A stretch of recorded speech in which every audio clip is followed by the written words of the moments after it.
Bismillahirrahmanirrahim. Assalamualaikum warahmatullahi wabarakatuh. Alhamdulillahirabbil alamin wa bihi nasta'in ala umuri dunya waddin. Wassalatu wassalamu ala asyrafil anbiya wal mursalin sayyidina wa maulana Muhammadin wa ala alihi washabihi ajmain. Pada kali ini kelompok kami akan menyampaikan materi yaitu sebagai berikut: pengenalan SPSS, kemudian uji validitas, kemudian uji reliabilitas. Kelompok kami terdiri dari dua anak. Yang pertama adalah saya sendiri, yakni Muhammad Ashir Muhibbun Nuha, kemudian Febri Nailal Munah. Langsung kepada materi. Yang pertama adalah kita akan membahas pengenalan SPSS. SPSS merupakan satu software statistika yang paling populer digunakan di Indonesia. Para penggunanya lebih memilih SPSS karena selain bahasa SPSS yang cepat dan mudah dipahami, juga tampilan outputnya terkesan lebih cantik. Nah, SPSS atau kependekan dari Statistical Package for the Social Sciences adalah paket software untuk analisis statistika dan manajemen data.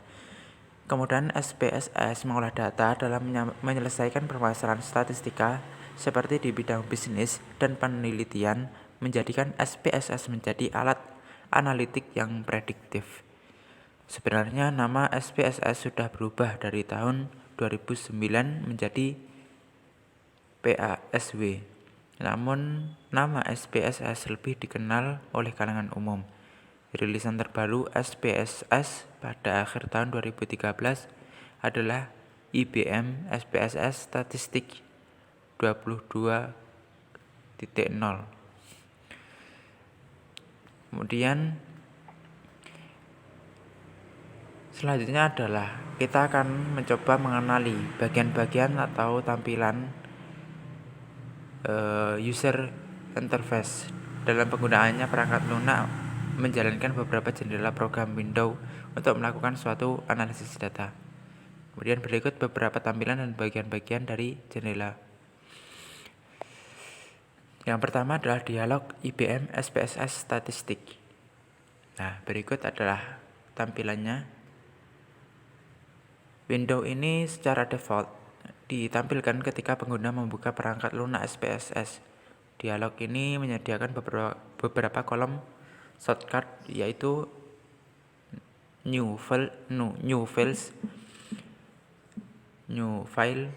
yakni untuk membuat file baru, kemudian recent file untuk membuka file yang terakhir digunakan, kemudian what's new untuk menampilkan fitur baru yang disediakan SPSS, kemudian modules and programmability, yakni untuk menampilkan modul dan program yang terinstall pada SPSS yang terinstall dan tidak terinstall. Kemudian tutorials, yakni untuk membuka tutorial yang disediakan perangkat lunak SPSS. Kemudian checkbox don't show this dialog in the future digunakan untuk berhenti menampilkan dialog IBM SPSS Statistik saat membuka perangkat lunak SPSS. Kemudian bagian selanjutnya adalah data editor. Nah, berikut adalah tampilan layar data editor. Data editor adalah jendela utama dari perangkat lunak SPSS yang terdiri dari data view dan variable view. Data dan variabel ditampilkan dalam bentuk spreadsheet, sama halnya dengan Microsoft Excel. Data view menampilkan isi dari dataset yang sedang dibuka. Variable view memberikan informasi terkait karakteristik, atribut, dan lain-lain. Nah, ini adalah data editor. Selanjutnya adalah yang ketiga, bagian output viewer. Nah, tampilannya sebagai berikut. Output viewer ini adalah jendela yang ditampilkan secara otomatis untuk menampilkan log, hasil analisis, deskriptif, dan lain-lain. Saat pengguna membuat file baru atau membuka file, output viewer untuk data tersebut juga otomatis terbuka. Nah, output viewer dibagi menjadi dua bagian, yakni bagian kanan dan kiri. Bagian kiri menampilkan garis-garis besar output yang telah dibuat seperti daftar isi sebuah buku. Bagian kanan menampilkan isi dari output yang telah dikeluarkan. Nah, sebagai berikut gambarnya. Kemudian pengguna juga dapat menyimpan hasil output yang berupa file dengan ekstensi .spv. Kemudian selain itu juga tersedia versi lain untuk menyimpan output file seperti ekstensi lain seperti PDF, dokumen, dan HTML dengan melakukan export seperti pada layar tombol kita klik file kemudian export. Kemudian bagian selanjutnya adalah syntax editor. Berikut adalah tampilan syntax editor. Nah, ini adalah jendela yang digunakan untuk memasukkan sintaks SPSS secara manual untuk melakukan analisis data hingga membuat program custom. Untuk membuka sintaks editor, klik file yang pojok kiri atas, klik file, new, lalu sintaks. Sintaks editor dibagi menjadi dua bagian, yakni bagian kiri dan kanan. Bagian kiri menunjukkan garis besar dari sintaks yang ditulis. Kemudian bagian ini mempermudah pengguna untuk berpindah dari suatu bagian ke bagian lainnya lebih cepat. Sedangkan bagian kanan menunjukkan sintaks secara langsung. Nah, datanya langsung tampil di situ.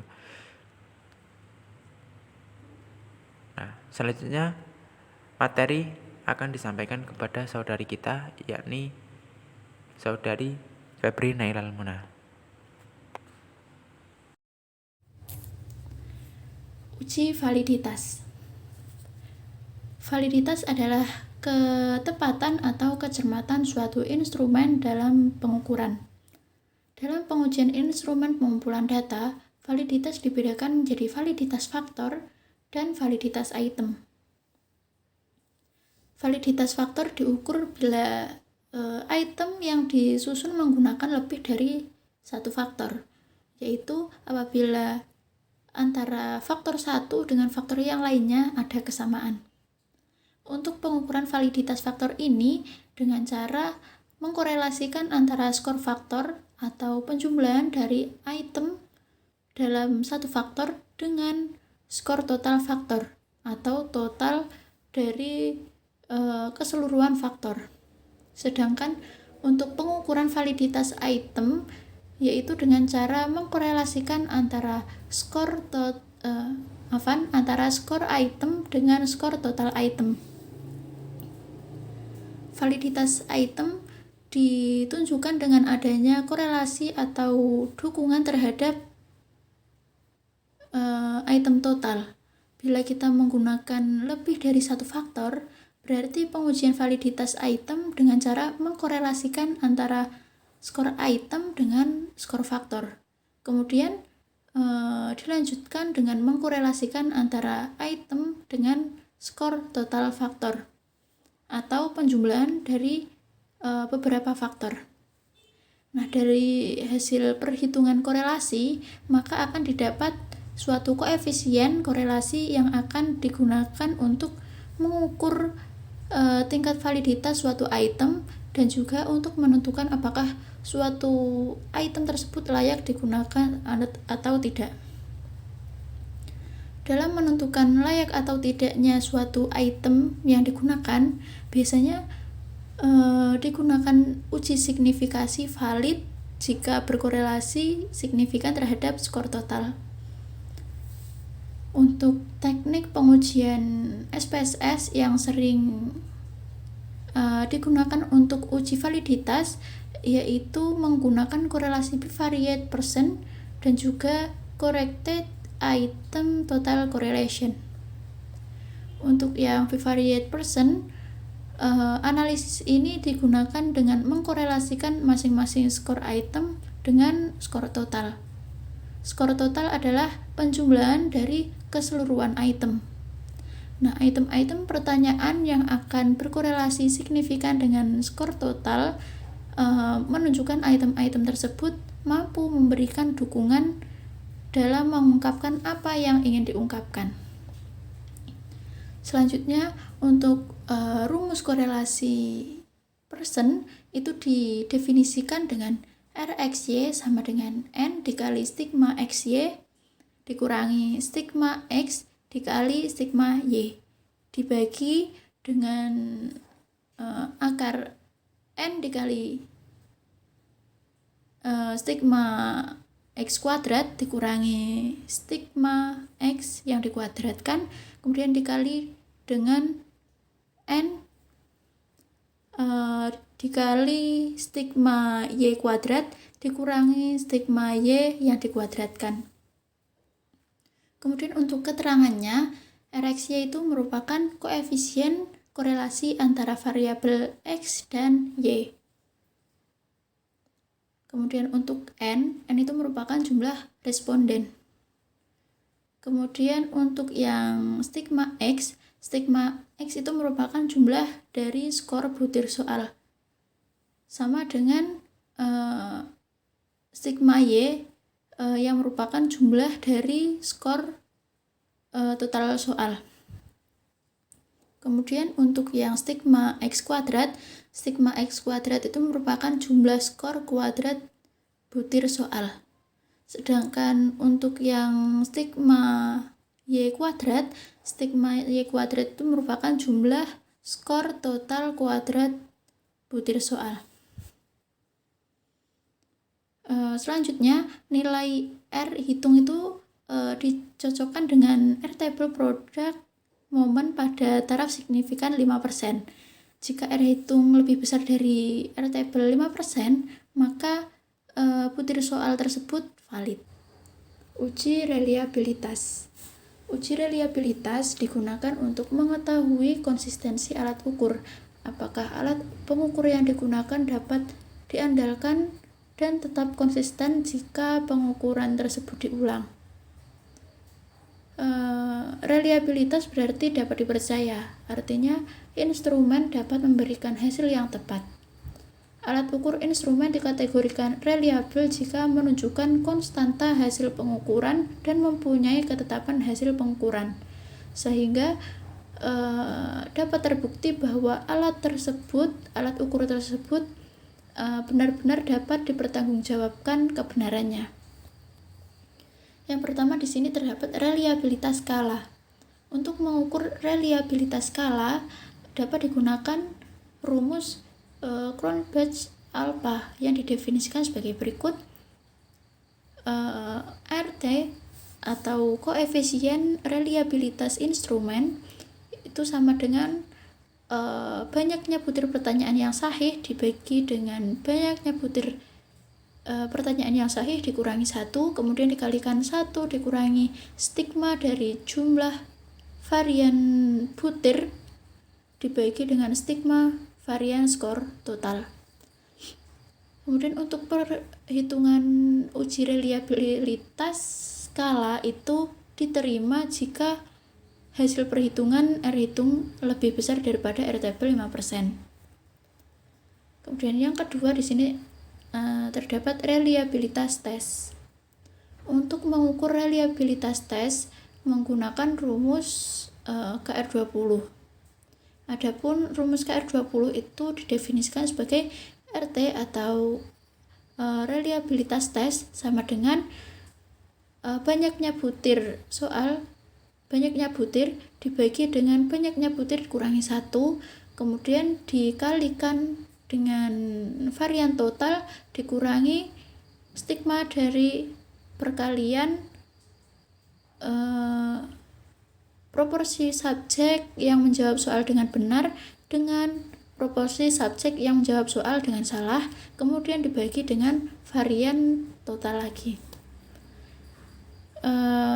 Kemudian untuk instrumen dapat dikatakan valid jika memenuhi kriteria bahwa R hitung lebih besar daripada R table 5%.